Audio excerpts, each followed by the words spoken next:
el aspecto interesante de esta historia que les cuento es que vos podrías preguntarte, bueno, pero pará, vos me estás diciendo que los tipos entonces están de acuerdo en que a corto plazo la película es más parecida al diagrama de la izquierda y a largo plazo la cosa es más parecida al diagrama de la derecha. Sí, esa es la idea que hay en la economía. El problema es, primero, uno de orden, a ver, conceptual y otro de orden de identificación. Cuando decimos que a largo plazo la situación se parece al diagrama de la derecha y por lo tanto una expansión tuya genera un aumento de los precios y no una variación de la producción y del empleo, y que a corto plazo es exactamente lo contrario, el problema es que en la vida vos no tenés una foto blanco y negro de esto. Nunca sabés exactamente dónde está tu nivel de producción potencial. ¿Eso qué quiere decir? Bueno, que algunos países,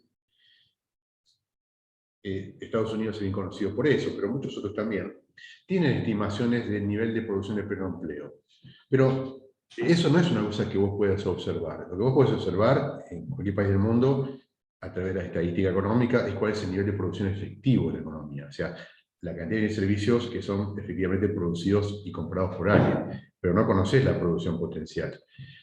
Es decir, el nivel de producción compatible con el nivel de empleo, de equilibrio, bla, bla, bla, bla. Eso es un concepto. Lo que hacen algunos países es tener alguna estimación del nivel de producción compatible con el pleno empleo. Argentina no es el caso. Es decir, lo que te queda finalmente es tener algo así como una idea de si tu economía está cerca del pleno empleo o si no lo está. Si tu idea es que tu economía está cerca del pleno empleo, bueno, entonces vos deberías poder saber que las consecuencias probables de una política de expansión de la demanda agregada, como el diagrama a la derecha, se traduzca más bien en un aumento de los precios que en un aumento de la producción. Si tu idea o conjetura sobre tu economía es que tu economía está más bien en una brecha contractiva y por lo tanto en un punto a la izquierda de la producción potencial, tu situación es más parecida al diagrama de la izquierda y vos podrías pensar que una expansión de la demanda agregada genera un aumento de la producción con poco o ningún aumento a nivel de precio. De nuevo, el tema es que nunca conoces con precisión cuál es tu situación. O sea, algunos países hacen más ese trabajo de estimar eso, otros países no hacen tanto, Argentina no hace mucho, por eso es un laburo bastante sofisticado de econometría, de hacer pronósticos económicos, no es muy sencillo. Pero, digo, en reemplazo de tener una buena estimación de la producción potencial, podrías tener así como una conjetura.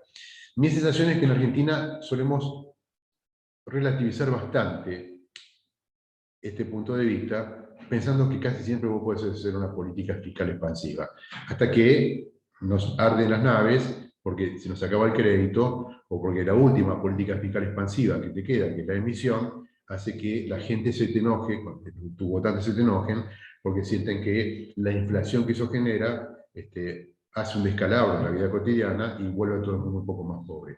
Entonces, esos son medio como los límites en los cuales se manejan los gobiernos en países como el nuestro.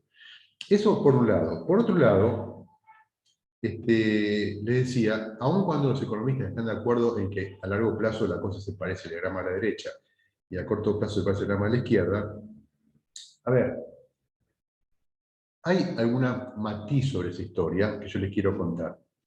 Los economistas que llamamos keynesianos tienden a creer que, aunque no sea muy fácil, es relativamente factible identificar esas situaciones en las cuales la economía está produciendo por debajo del nivel de producción potencial y por lo tanto es bastante asequible a los gobiernos diseñar un paquete de estímulo fiscal o monetario para empujar la demanda agregada y por lo tanto llevar la economía o ayudar a llevar la economía al pleno empleo.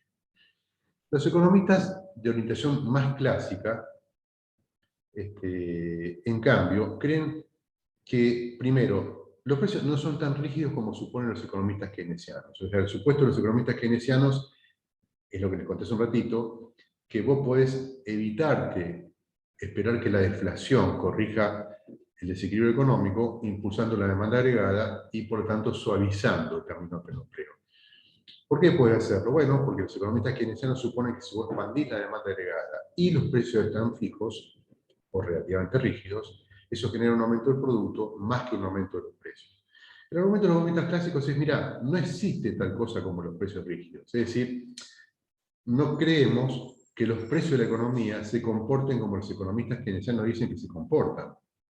Entonces uno les podría preguntar a los economistas clásicos, pero pará, vos no me vas a decir que a corto plazo no hay cierto margen para que la economía persista bastante tiempo con subutilización de los recursos, con desempleo. Sí, eso ocurre, te dicen, pero el problema no son los precios fijos. Y como no creen en el problema de los precios fijos, o relativizan ese argumento, tienden a creer que las medidas que desarrolla la política para corregir eso terminan agravando el problema. Por lo tanto, a ver, ¿qué les quiero decir con esto? Que los economistas keynesianos en general son más proclives a un estado más activo en la estabilización económica. Ojo, un estado más activo no quiere decir un estado más grande necesariamente, pero sí un estado más involucrado en la estabilización económica, o sea, en una política de administración de la demanda. Y los economistas clásicos tienden a percibir al Estado como un agente que puede hacer mejor su trabajo si lo que hace es fijar reglas claras para que los agentes, haciendo lo que tienen que hacer, las empresas, los consumidores, etcétera, etcétera, lleven a la economía al pleno empleo por las propias, sin que el Estado tenga que hacer ese trabajo en lugar de ellos. Esa es más o menos, para resumir la historia, la gran divisoria de agua de la economía contemporánea. De nuevo, no es una divisoria de agua blanco o negro, en lo esencial los tipos están de acuerdo, pero unos creen que los precios son bastante más lentos en el ajuste hacia el equilibrio, los economistas keynesianos, y los economistas clásicos creen que no son tan rígidos o que su ajuste no es tan lento. Eso parece un matiz menor y no lo es, porque fíjate que si los precios son muy rígidos, vos estás en el diagrama más bien de la izquierda, y si los precios no son muy rígidos, vos estás siempre más bien cerca del diagrama como de la derecha. Y obviamente de un diagrama y de otro se sigue que lo que vos hagas con la demanda agregada tiene consecuencias muy distintas. Si vos crees que los precios la mayor parte del tiempo están rígidos, y por lo tanto estás en un diagrama como el de la izquierda, es bastante natural que vos tengas confianza en la capacidad del Estado para manipular la política fiscal y monetaria y por lo tanto desplazar la demanda agregada, generando variaciones en nivel de actividad, pero no a nivel de precios. Y si vos crees que los precios se ajustan muy rápidamente en la economía, ante las novedades del ambiente, es bastante probable que tengas en la cabeza un modelo más parecido al del diagrama de la derecha, y que por lo tanto pienses que tu política de manipulación de las variables fiscales y monetarias, capaz de desplazar la demanda agregada, genere más bien una variación en el nivel de precios que una variación en la producción real. Eso es esencialmente el debate macroeconómico, te diría, desde 1940 hasta el presente. No ha cambiado en lo esencial y define como dos grandes temperamentos o dos grandes miradas de la política macroeconómica. Un breve comentario sobre cómo presentan este argumento de la demanda agregada en el libro que vos usás, el libro de Bernanke y Frank. Vos vas a encontrar en el libro de Bernanke y Frank que la demanda agregada, este dibujito que yo hice acá abajo, cualquiera de los dos, aparece como una relación entre la inflación y la producción, no el nivel de precio. Déjame que te cuente un poco entonces de dónde viene. El diagrama de demanda agregada que estamos utilizando es una relación entre el nivel de precios y la producción. ¿De dónde lo derivamos? Del gráfico ISLM.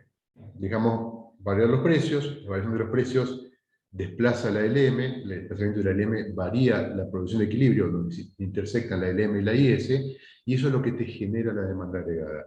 Déjame contarte un poco cuál es el equivalente de ese diagrama en el modelito que vos vas a ver en el libro que estás leyendo. En el modelo ISLM, la variable monetaria por excelencia es la cantidad de dinero. Entonces, si la cantidad está fija, y los precios varían, eso varía la cantidad real de dinero, y por lo tanto eso te explica la demanda agregada. En el modelo que vas a ver en el libro, vamos a pensar la política monetaria desde otro punto de vista, que es lo mismo, pero está pensado desde otro punto de vista, que no es el control de la cantidad de dinero, sino que es el control de la inflación, perdón, el control de la tasa de interés. Entonces, la pregunta es, bueno, ¿cómo hace el Banco Central, en el modelito que voy a hacer en el libro, para determinar en qué nivel fija la tasa de interés, la tasa de interés real? Es un modelo a corto plazo, suponemos que el Banco Central puede fijar la tasa de interés real fijando el tipo de interés nominal. Bueno, el Banco Central lo que va a hacer es mirar la inflación que hay en la economía. Ponerle que el Banco Central, los economistas del Banco Central, o la mesa de política monetaria, mira la inflación del INDEC y dice, bueno, mira, la inflación es muy alta. Si la inflación es muy alta, el Banco Central va a usar la tasa de interés para desalentar la inflación. ¿Cómo hace eso el Banco Central? Bueno, cuando la tasa de inflación es muy alta, el Banco Central sube el tipo de interés real. Ahora, si el Banco Central observa que la inflación es muy baja, por el contrario, va a bajar el tipo de interés real. A ver, la pregunta es, ¿por qué haría eso? Bueno, porque si la tasa de inflación es muy alta, el Banco Central puede inferir que lo que hay en la economía es una brecha expansiva.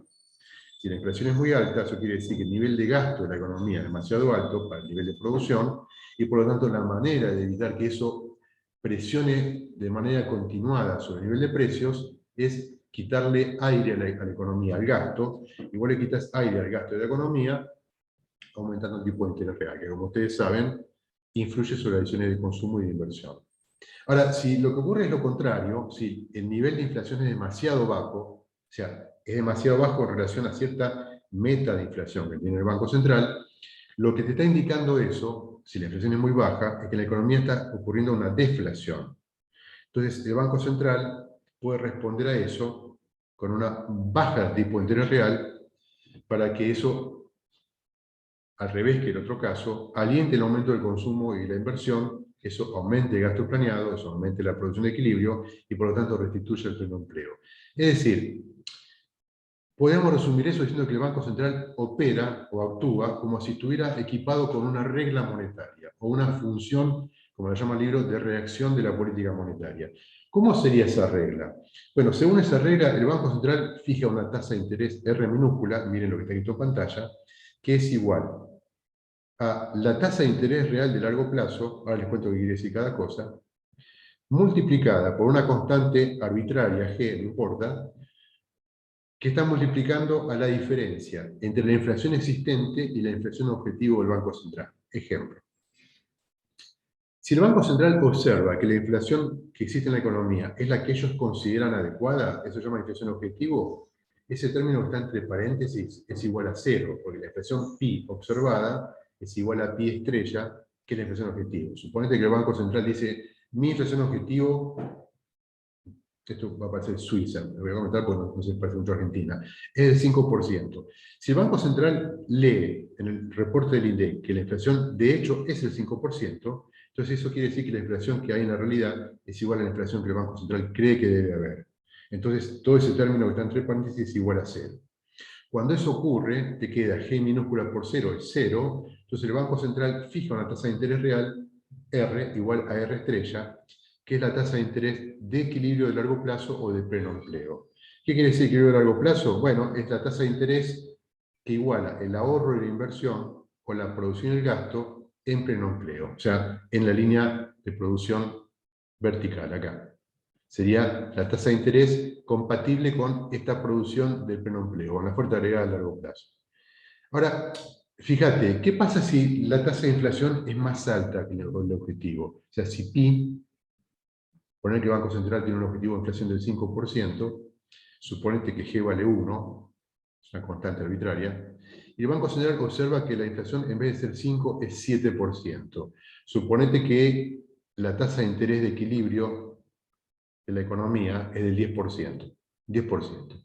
Y el Banco Central ve que la inflación que hay en la economía es 7 cuando él cree que debería ser 5.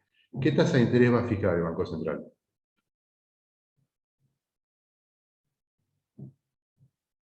De nuevo, R estrella vale 10, anótenlo, si no se lo olvidan. R estrella vale 10, G vale 1, pi estrella es 5, es el objetivo del Banco Central, 5%.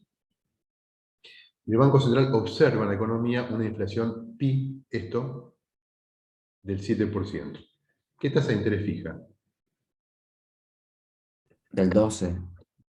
Claro, fija del 12. ¿Por qué? Porque si la economía estuviera en pleno empleo, fijaría una tasa del 10.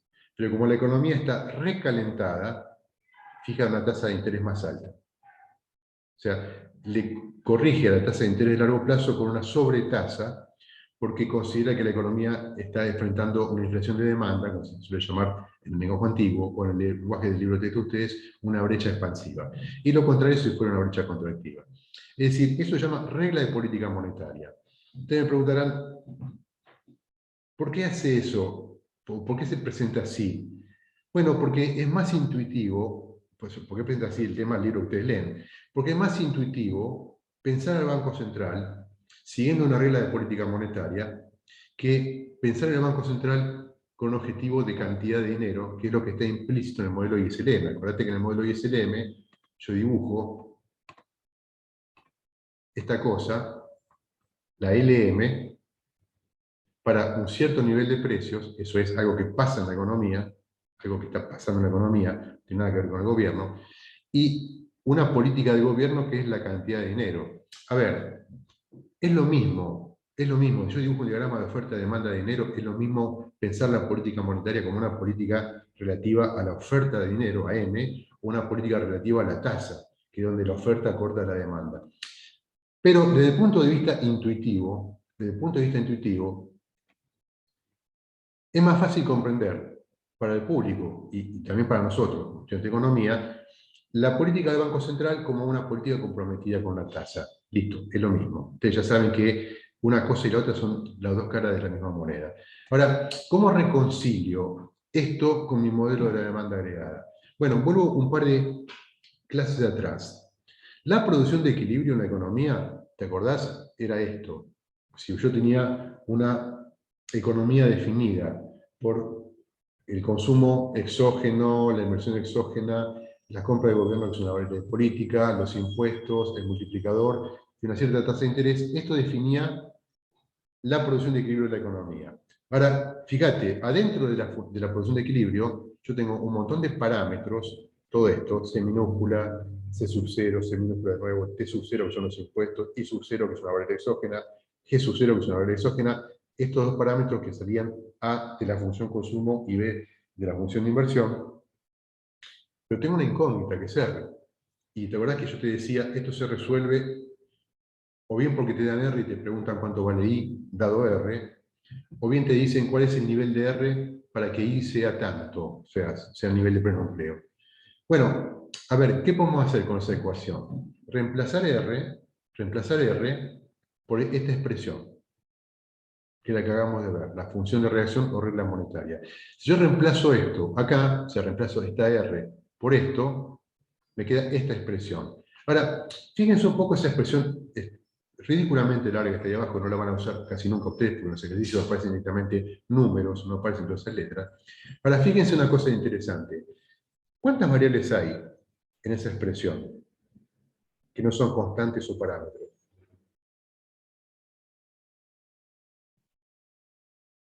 Del lado izquierdo, ¿cuántas hay? Una, ¿no? La producción. Y del lado derecho, ¿cuántas variables hay? 5. Nombralas. C minúscula, G, la I, digamos, A y B. A ver, empiezo por el final. A y B no son variables. Acuérdate que si yo escribiera acá una función de inversión, por ejemplo, te podría decir inversión deseada es igual a 200 menos 200 por R. Ese menos 200 por R, 200 es B, es una constante. Eso es un dato. O sea, A y B son constantes, no son variables. Descartemos esas dos. ¿Cuál es más, me dijiste, Yara? C minúscula, C minúscula es un dato. Te van a decir una función consumo que es igual a 200 más 0,8 por I menos T. 0,8 es C minúscula, es un dato, un parámetro. okay. G, ¿Cuál? G minúscula. G minúscula es otro dato, es la manera en que el Banco Central reacciona, la fuerza contra el Banco Central reacciona a el hecho de que la inflación observada sea mayor a la inflación objetivo. Es un dato. G minúscula es un dato. La inflación observada. Es la única variable de esa ecuación. C minúscula es un parámetro. C sub 0 es el consumo autónomo. T sub 0 es la política fiscal del gobierno, es un dato. I sub 0, el componente exógeno de la inversión, es un dato, es una función de inversión que diga I es igual a 200 menos 200 por R, ese 200 es I sub 0. G sub 0 es un dato, la política fiscal. R estrella, la tasa de interés de largo plazo, es un dato. G minúscula es un parámetro del Banco Central, es un dato. Pi estrella es la inflación objetivo, es un dato. Es decir, la única variable del lado derecho es la inflación. La única variable del lado izquierdo es el nivel de producción. Voilà. Tenemos una relación entre la producción de equilibrio y la tasa de inflación. Esa es la demanda agregada. Es otra manera de escribir la demanda agregada. Y es totalmente equivalente al modelo que vimos de la demanda agregada como una relación entre la producción y los precios, salvo que en el eje vertical, o sea, en el eje donde vos pones la dimensión nominal de la economía, acuérdate que siempre en un eje, en un diagrama de esos, oferta-demanda, en el eje vertical tienes la dimensión nominal, hablo de macro, ¿no? Microeconomía, el eje vertical también es real. En el eje horizontal tienes un eje real, que es la cantidad de producción. Bueno, en el diagrama que estamos pensando, no tenés más en el eje vertical el nivel de precios, la parte nominal, sino que tenés la tasa de inflación, o sea, la tasa de variación de los precios.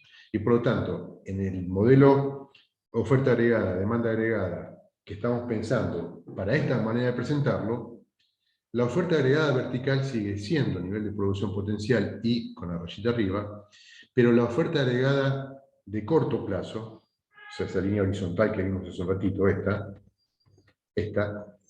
la oferta agregada de corto plazo no es un nivel de precio, sino que es un nivel de inflación. Pero es absolutamente análogo el razonamiento y la manera de usarlo a este modelo. ¿Qué más quería contar?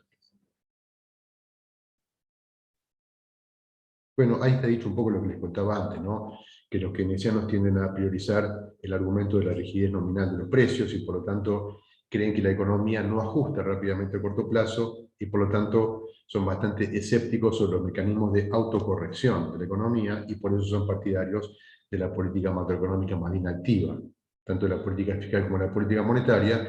Y en cambio, el otro grupo de economistas que llamamos clásicos tienden a creer que la economía genera más rápido un ajuste de los precios capaz de corregir los desequilibrios y por lo tanto creen que el gobierno a veces en el afán de estabilizar la economía empeora las cosas y son más escépticos sobre la capacidad del Estado para corregir el ciclo económico. A ver, déjenme contarles una historia. ¿Me queda tiempo o no? Me queda poco tiempo. No les cuento ninguna historia. Se las cuento otro día. Se las cuento, está en mi nota de clase, pero se las cuento en palabras, no en desarrollo. Los economistas clásicos, porque si no uno puedo dejar una impresión medio caricaturesca de ellos, que es gente que piensa que la economía está siempre en pleno empleo. A diferencia de los economistas keynesianos que son más realistas y advierten que la economía opera buena parte del tiempo con desempleo involuntario. A ver, los tipos dicen, mira, sí tenés desempleo, pero el problema del desempleo y el desequilibrio no son los precios rígidos. No son los precios rígidos. Entonces los tipos inventan un argumento que es el argumento de la información asimétrica en la economía o de las percepciones erróneas. Es decir, suponete una economía donde las personas tienen una dificultad para identificar el nivel correcto de los precios de la economía. Entonces tienen una expectativa de los precios que puede no ser exactamente una buena predicción sobre la conducta de los precios.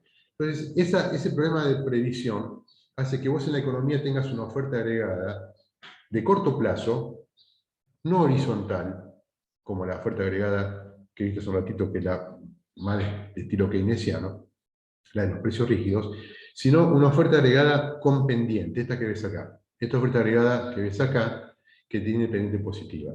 Y si eso fuera así, fíjate, si eso fuera así, no necesariamente una expansión de la demanda, o sea, el desplazamiento de la demanda de DA1 a DA2, genera solamente un aumento de los precios, como en el enfoque más tosco del enfoque clásico con la oferta agregada vertical, sino que te puede generar un aumento de la producción y un aumento de los precios a corto plazo.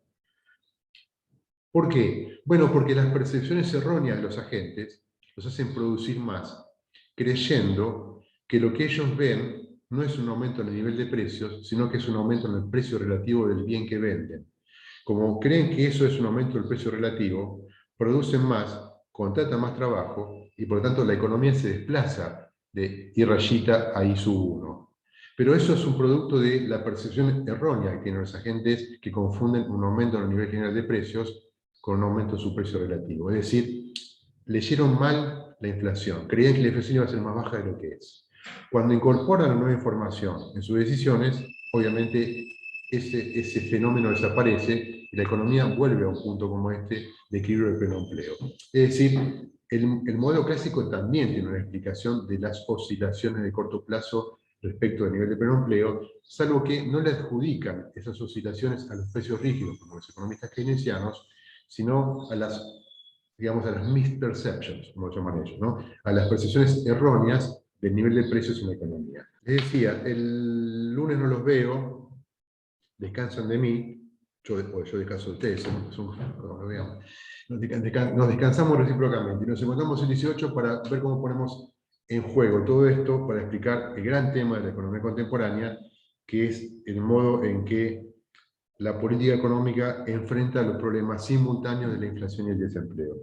Y van a ver que lo que digamos de ese problema tiene mucho que ver con nuestro diagnóstico subyacente, de si la economía se parece más al modo que los keynesianos creen que funciona la economía, o se parece más al modo que los economistas clásicos piensan que funciona la economía. Profe, entonces, ¿la clase del 18 sería presencial? Sí. O sea, yo ya mandé un aviso a la universidad que me mandó una invitación, aceptando la invitación, y fijé ese día a las 9 de la mañana. No me dieron 20 alternativas, me dieron un día y un horario. Si yo hacer una consulta adicional, voy a proponer que haya 2 clases presenciales, a la mañana y a la noche. Pero por ahora no me dieron tantas alternativas. Igual lo que puedo hacer es, si solamente me habilitaron una clase presencial a la mañana, dar igual la clase virtual a la noche, y si alguno no pudo, bueno, mantenemos la charla de la mañana a la tarde. ¿Ok? ¿Les parece?